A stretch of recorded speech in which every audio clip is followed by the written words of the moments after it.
Good morning, and thank you for joining us. My name is Nick Tuell, and I'll be serving as your moderator for today's virtual press conference. This is being recorded and will be made available to the media if requested. Please hold any questions that you may have until the end of the program. I'll be sure to throw the agenda into the chat for all of you. We all want to raise our children in a nation that values their education and provides for every child's unique needs. The United States Department of Education helps ensure that by providing valuable oversight, funding for our local public schools. I'm here today for my son, Jackson. He's 5 years old, autistic, nonverbal, and benefits every day from his individualized education plan, or his IEP, and federal protections of it housed underneath the Department of Education. While improvement is needed, if enacted, President Trump's plan would undermine education, stifle inclusion, and compromise the nation's ability to address real-world issues.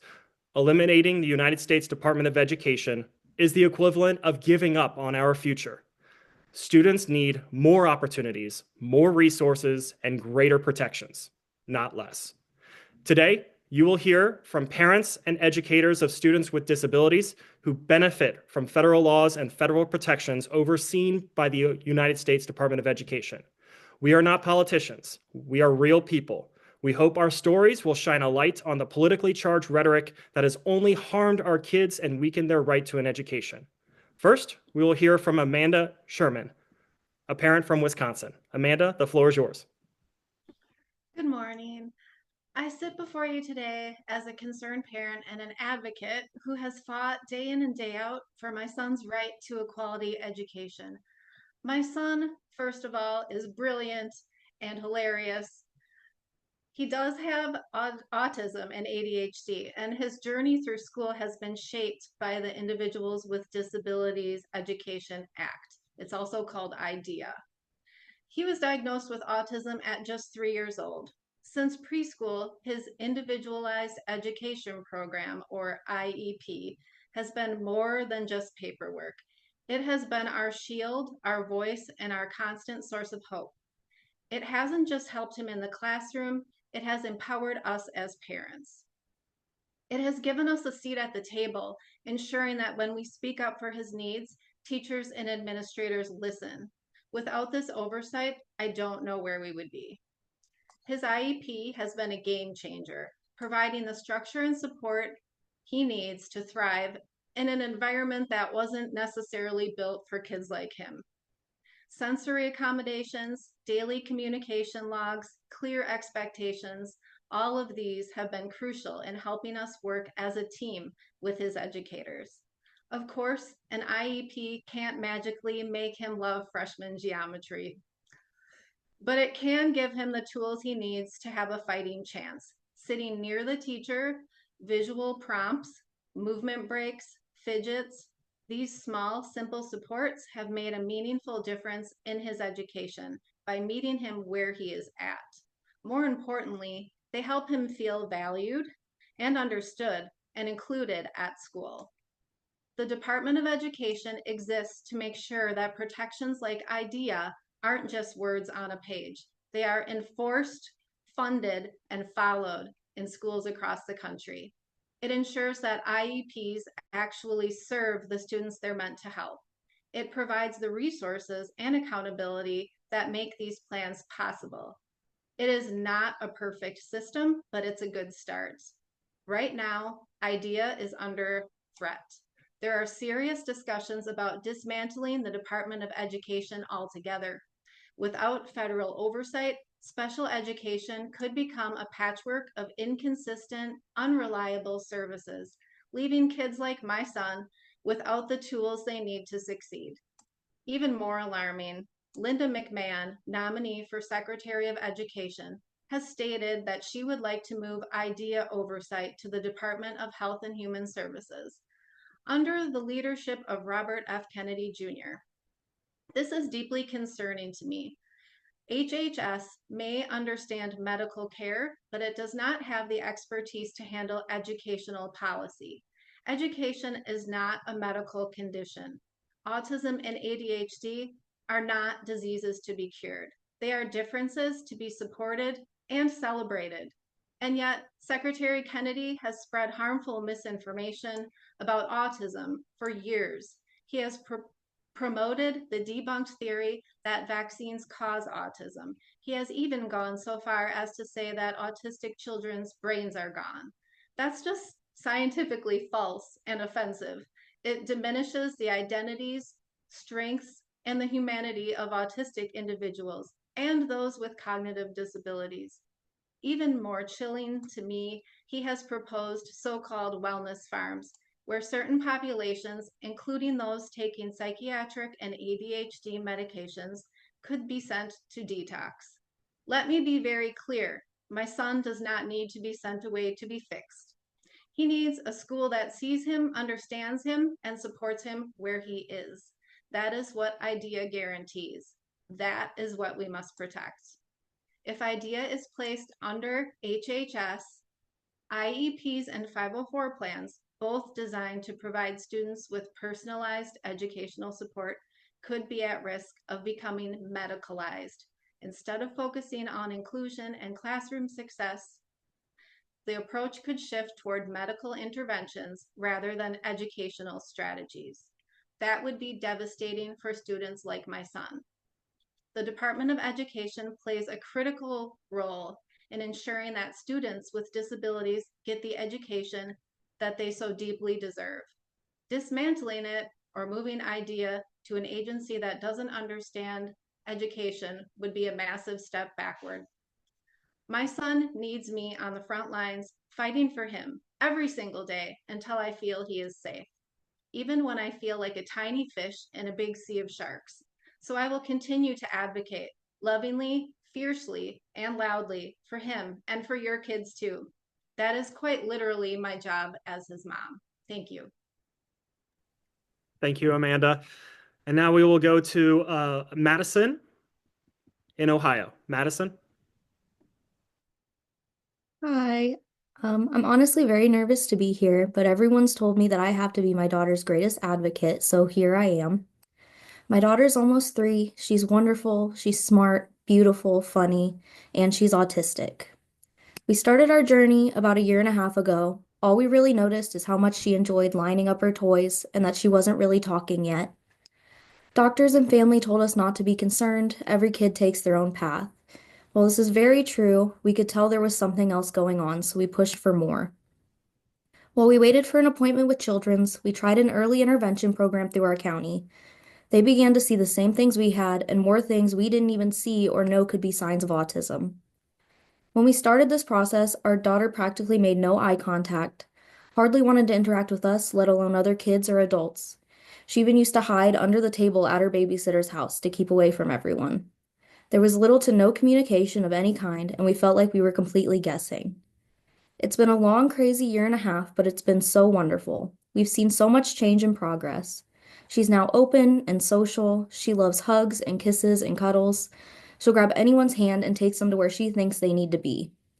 She plays around and even with other kids now, and her communication has improved so much. She still has a speech delay, but we get words occasionally, and they're often used correctly. She knows signs, and what she can't say or sign, she'll use gestures and other ways to communicate. She just started preschool within the last month, so we've just begun the IEP process. While I'm not fully immersed in this world yet, I can tell you it's beyond necessary and beneficial for the children who need it. Without her early intervention, we would not be where we are today. They've taught us so many valuable skills and given us the resources we need to help her progress. We briefly started speech therapy, but like for many, it was not financially something we could continue. Without programs like early intervention or preschool IEPs, she would have no access to the therapy services she needs. We would have no idea about things like sensory needs and how to tend to them. We would have absolutely no idea how to help and interact with our daughter in a way that's truly meaningful for her. Nothing we've accomplished today would be possible without early intervention, and nothing she'll accomplish in the future will be possible without her IEP. I spent a lot of time anxious about what will happen if we lose the Department of Education, but I can't just worry anymore.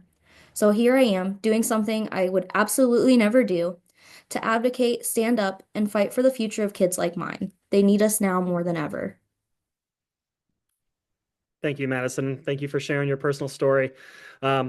Now we will pass it on to Melissa Cypher in Pennsylvania.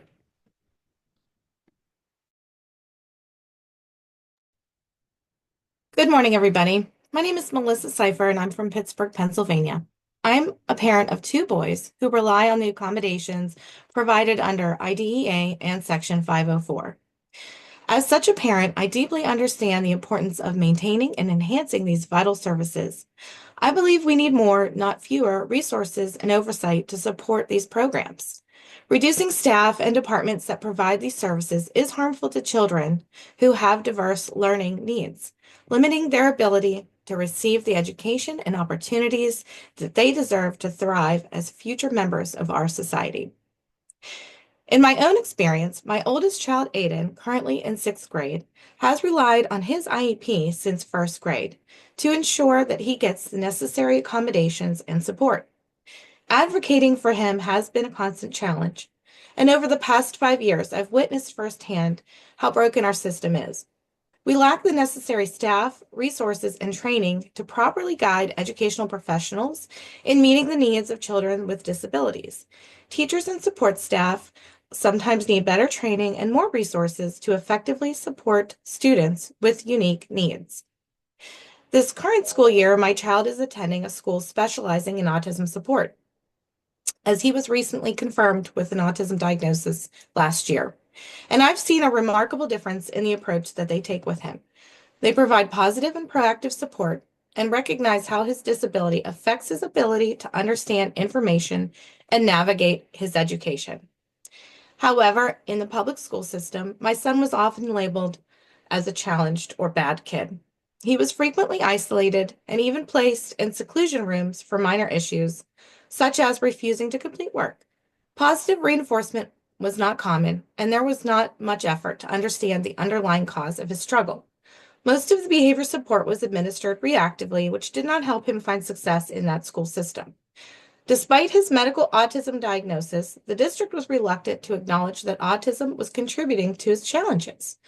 With the help of an advocate who understood the educational laws to support my child, we were able to work with our district to implement and put in a positive support plan, which we are experiencing better success with this current year. I want to highlight two particular personal situations.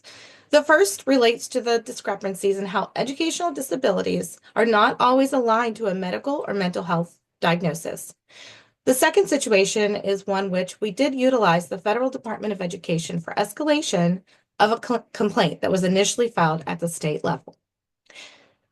First, as I've talked to many people, most don't realize that the educational disability categories don't often align with medical or mental health diagnoses. This mismatch can significantly harm children as it leads to misunderstandings and mislabeling. Children with autism and ADHD, for example, are often placed in emotional support groups and can be unfairly labeled as troublemakers because our system doesn't always recognize autism as a primary disability. The behaviors we see in schools are often a direct result of that child's autism or ADHD, but they are not always supported accordingly. Public school psychologists apply a different measure to evaluate for disability instead of leaning on the more thorough diagnosis that may have been provided by families and medical professionals. In my situation, we fought for alignment between our child's needs and the educational supports he required, advocating for more proactive instead of reactive solutions. We found that my child needed positive role models, well-trained professionals, and the right support to succeed. We cannot continue as a society to remove these resources that help children like my son. We need all schools to be held accountable for the children they serve, and this is where the Department of Education can offer more support to families. It's crucial that our schools are evaluated, ensuring that special education funding is being used effectively and that kids are not being institutionalized because the system doesn't want to make the necessary accommodations or misunderstands the basis of the disability. Without the Department of Education supporting these laws under IDEA, the latter situation may become more commonplace, which is a huge disservice for our special needs population. The Federal Department of Education is crucial for the research and education it has provided to inform states and public school districts on what supports to provide and how to accommodate the many disabilities that a public school district may encounter with the students they support. Moving responsibilities for these services to other departments, like the Department of Health and Human Services, or individually to states, would reduce our access to the support that we so desperately need. In one other example of how I personally utilize the services at the federal level, my advocate and I filed a complaint with the state of Pennsylvania regarding the implementation of a new threat assessment policy at our local school district. In our review, we discovered that this policy did not address how to evaluate children currently with IEPs or how to consider the additional supports and evaluations already in place that were informing how to support the displayed behavior that may have triggered that threat assessment. When the state didn't act, we escalated this complaint to the Federal Department of Education. The Department of Education reviewed our complaint against the IDEA and facilitated a call with the state to discuss the challenges that we were having with this particular policy and how the state did not provide information to the districts on how to implement this with those students protected under IDEA and receiving services and accommodations on an IEP. This is another example of how the federal government does play a crucial role in ensuring states and districts support children consistently with special needs. Overall, my experiences are not unique. I've spent thousands of dollars on advocates and attorneys to help navigate this system and secure my child the support that he needs, and to hold our public institutions accountable to implement the IEP as according to the federal laws in place. As a society, I feel we must recognize the value of all children, including those with disabilities. Schools and public institutions should not push these children aside or to private institutions. If we truly believe that all lives matter, we must ensure that the most vulnerable among us, those who are different from what society deems normal, receive the care, support, and opportunities that they deserve. Thank you very much. Thank you, Melissa. Thank you for sharing your unique interactions with the DOE. Incredible story. Thank you.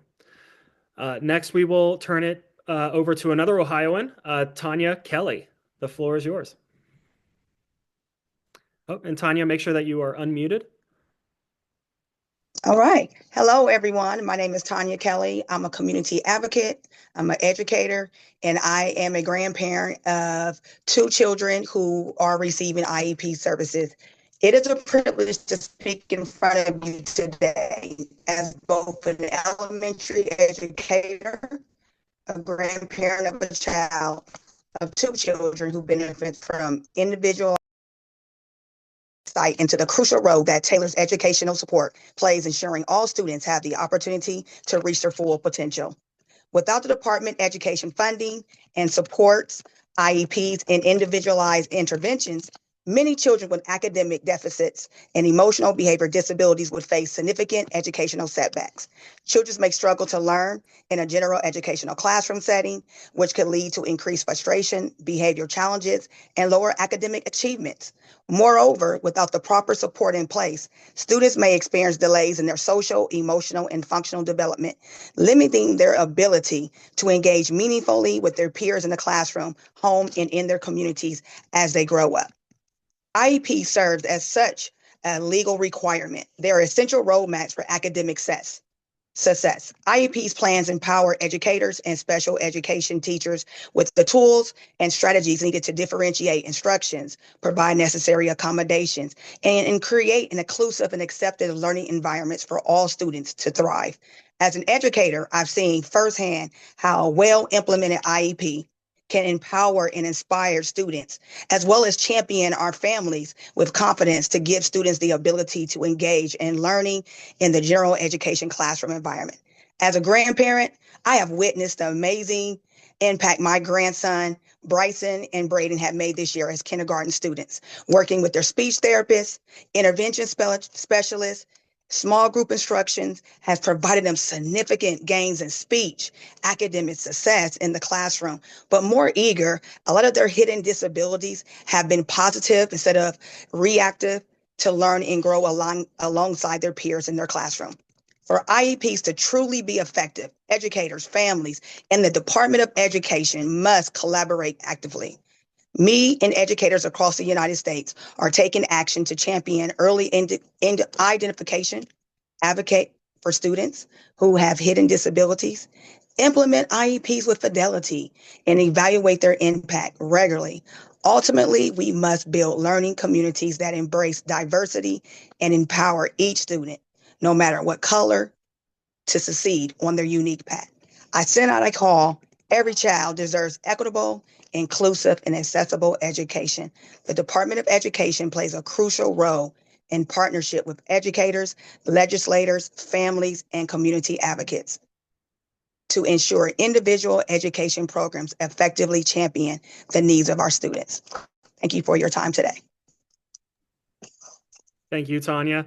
Appreciate your take and your experience that you bring to the table. Thank you so much for sharing.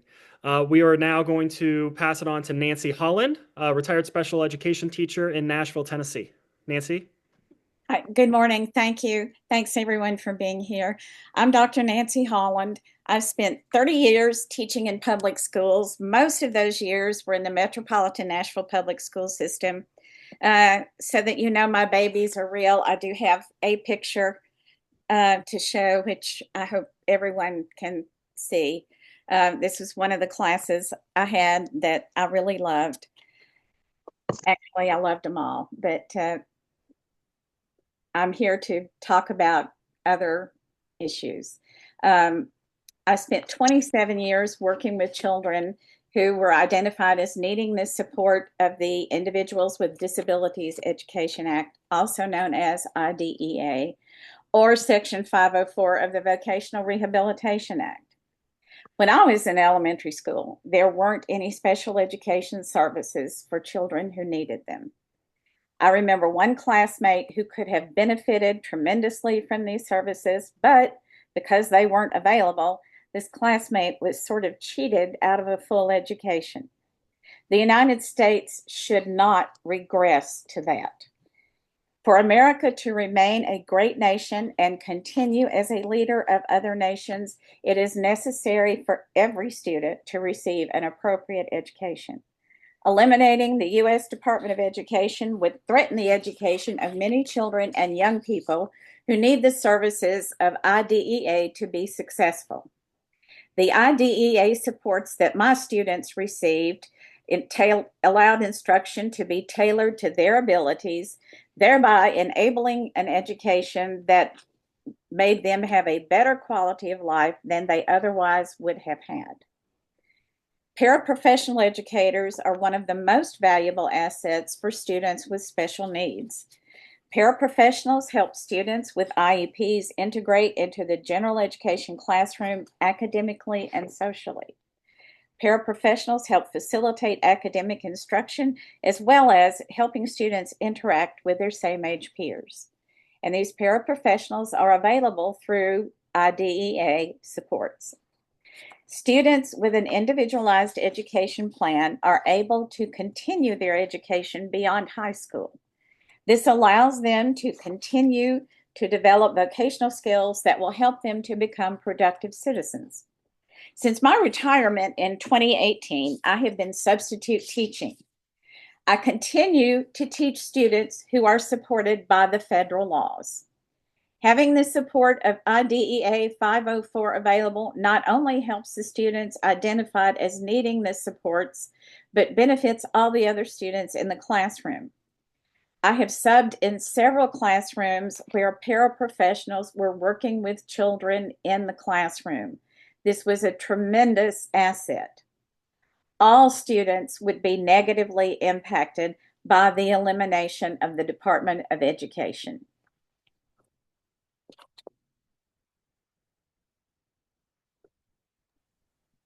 Thank you very much, Nancy. We are just beyond halfway through our program today. We have 3 more speakers, and just as a reminder, we are recording this and we'll allow it to be distributed to press who request it.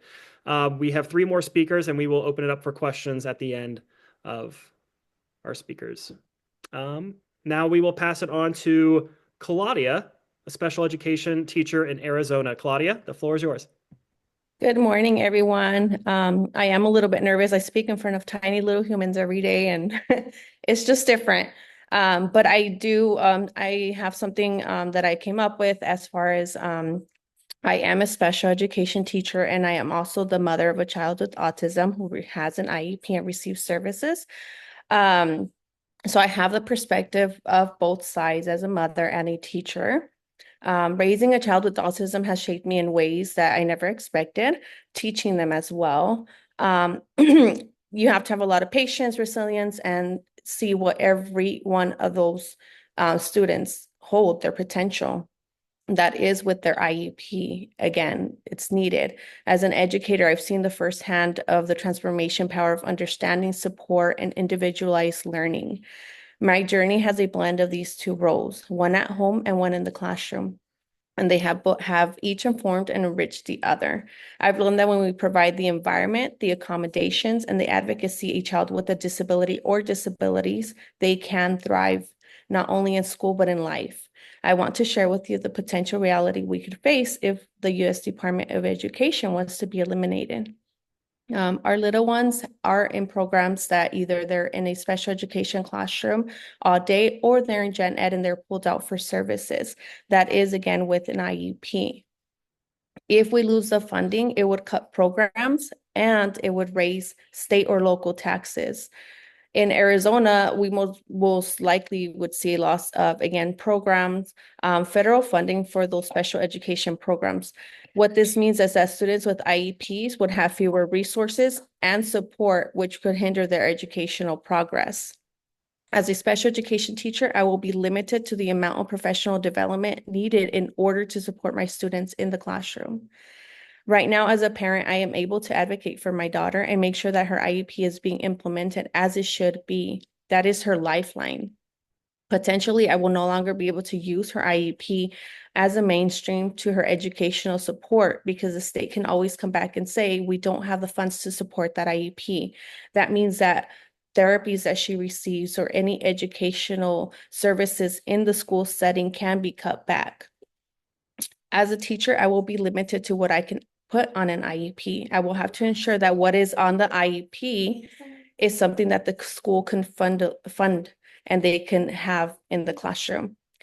I am afraid that my daughter will have access to highly qualified therapists and teachers. Cutting funding will also mean that we will be limited to speech therapists, occupational therapies, and maybe even special education teachers. I am afraid that my team will not be highly qualified and I will have to provide the minimum support for my students. And that's the same support that my daughter would be receiving. Every student should be entitled to a free and appropriate public education, no matter what disability they may have. Thank you very much, Claudia. Now we will go to Rhys Gay, a parent in Oklahoma, with an interesting perspective of what might come in other states. Rhys, the floor is yours. Thank you. Appreciate that. And also, I just want to thank everybody else who spoke ahead of me. I concur with everything that you all said. Look, as a father of 3 beautiful children, one of which who has Down syndrome, as an Oklahoman, and as someone who has fought several times over the last 7 years to protect the rights of children with disabilities, I'm really concerned about the push to dismantle the U.S. Department of Education and also the grumblings of transitioning to a federal education funding source being a state-controlled block grant. And this is just not about just streamlining bureaucracy. It is about real kids, real families, real consequences. If the Department of Education is eliminated, the IDEA, which guarantees students with disabilities, as was stated earlier, would not only be into question, if not outright abolished. This means that children with IEPs, like my son with Down syndrome, Everett, could lose his federal protections that ensure that he gets services and the services that he needs to succeed. Now, in recent memory, we've seen what happens when federal programs are turned into block grants. The transition of TANF, or the Temporary Assistant for Needy Families, that happened in the 90s led to widespread misuse of those funds. It left the most vulnerable families without the support they needed. The same will happen with education. States with a track record of underfunding schools will continue to do so, but without the Department of Education, will do it without any accountability or oversight. This is not a solution. It is a disaster that is waiting to happen. Now, just recently, I had a personal front row seat to what happens in your state when politicians try to, quote unquote, reform education in the name of efficiency. Earlier this month in Oklahoma, during this legislative session, Senate Bill 1017 was introduced. It attempted to remove critical services like speech therapy, occupational therapy, and physical therapy from schools. These are lifelines to children like my son, Everett, and for thousands of others across our great state. If it weren't for the loud voices of parents, educators, advocates across Oklahoma and across the United States, that bill could have potentially passed. But it never should have even been on the table in the first place. This is exactly why we need the federal safeguards like the Department of Education and IDEA to protect the children from being left vulnerable to the whims of politicians and bureaucrats who don't understand what is at stake. Excuse me. If states had full control with no federal oversight, how many more bills like SB 1017 would we see? How many children would lose the support they need simply because someone in office or a local bureaucrat decided that they specifically were not a priority? Supporting children is not about efficiency. It is about thoughtful investment. Look, as a businessman, if I had a failing business unit that was already underfunded, my first action would not be to streamline that unit, but to assess whether it was receiving the necessary investment it needed to succeed. Cutting costs, streamlining an already underfunded area risked further decline, whereas strategic investment could unlock growth and stability. From my experience as a father and a father of someone with special needs, supporting children, especially children with disabilities, is anything but efficient. It takes thoughtful investment, patience, and a deep commitment for their well-being. Like in business, it's not about cutting costs sometimes. It's about ensuring every child has access to the tools that they need to thrive. If you strip away the federal protections, you're not streamlining education, you're making it harder for the kids who need the most support. And let's be honest, the current administration, led by actions of Elon Musk, has shown recently that they are incapable of handling large-scale changes with care. We've already seen their reckless approach to layoffs, resulting in confusion, mismanagement, and suffering. How can we possibly trust them to dismantle an entire federal department while appropriately protecting the very students that they claim to be serving? Everything that they have done so far has been done with blunt force and brutality. Our children cannot afford to be collateral damage in another one of their misguided attempts at reform. The Department of Education exists for one reason: to protect students, to enforce federal laws like IDEA, and to ensure every child, regardless of where they live or the family's income, has equal access to quality education. If we dismantle the DOE, we lose the safeguards that prevent the states from cutting corners at the expense of our children and our future. It is not about big government versus small government. This is about whether or not we believe every child, regardless of ability or background, deserves an education that gives them a fair shot at success. Thank you. Thank you, Rhys. And I hope that folks who are watching, if there's one thing to be taking away from this virtual press conference, it's the real threat that is happening in Oklahoma and how that could be spread to other states and your state.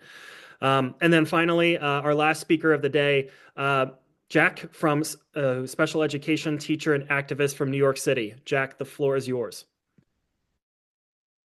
Hello, my name is Jack Catalano, and I bring both personal and professional insight to the fight for disability rights in education. For 12 years, I've dedicated my career to special education, first spending a decade teaching high school students with disabilities, and now serving as a district mathematics instructional coach, training teachers to better support their students with disabilities. As someone who is disabled myself, living with hypermobile Ehlers-Danlos syndrome and is neurodivergent with ADHD and processing differences, I understand firsthand the critical importance of accessible education.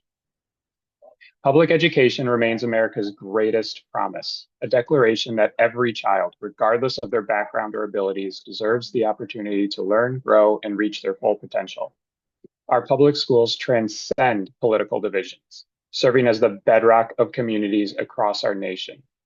Within these schools, special education services represent a hard-won victory for civil rights, affirming that students with disabilities deserve not just access, but excellence and dignity in their education. The stakes could not be higher.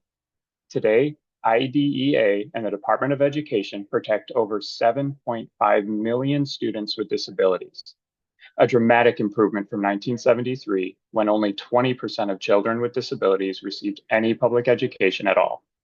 To dismantle these protections would devastate millions of lives. Without IDEA's legal shields, individual education programs, IEPs, could become mere suggestions rather than legally binding commitments. Essential services like speech therapy, occupational therapy, and specialized instruction could vanish, and schools might abandon their responsibility to identify and support students with disabilities. We cannot risk returning to our dark past of segregation and institutionalization, where students with disabilities faced isolation in basement classrooms or received no education at all. This isn't just about education, it's about human dignity and survival. Special education isn't a place.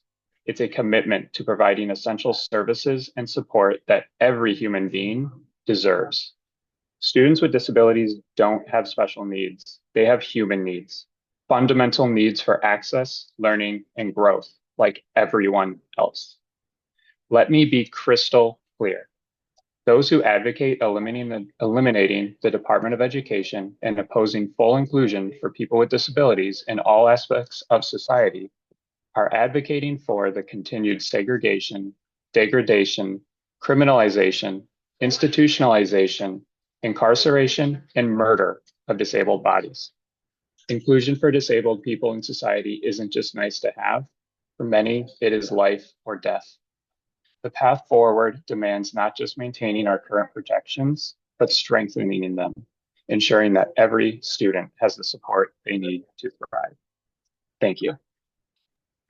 And thank you, Jack. Thank you to our speakers for sharing your stories with us today, stepping up and joining us today for this virtual press conference. Eliminating the United States Department of Education is the equivalent of giving up on our future. Students need more opportunities, more resources, and greater protections, not less. I would also like to thank those who helped organize this event. Lauren Tuell, Danielle Hudson, Jennifer Tuell, and of course, Dustin Catt for interpreting the event. Thank you for being here, and we are going to open it up for any questions. If you have questions for our panel today, please unmute or throw the question into the chat.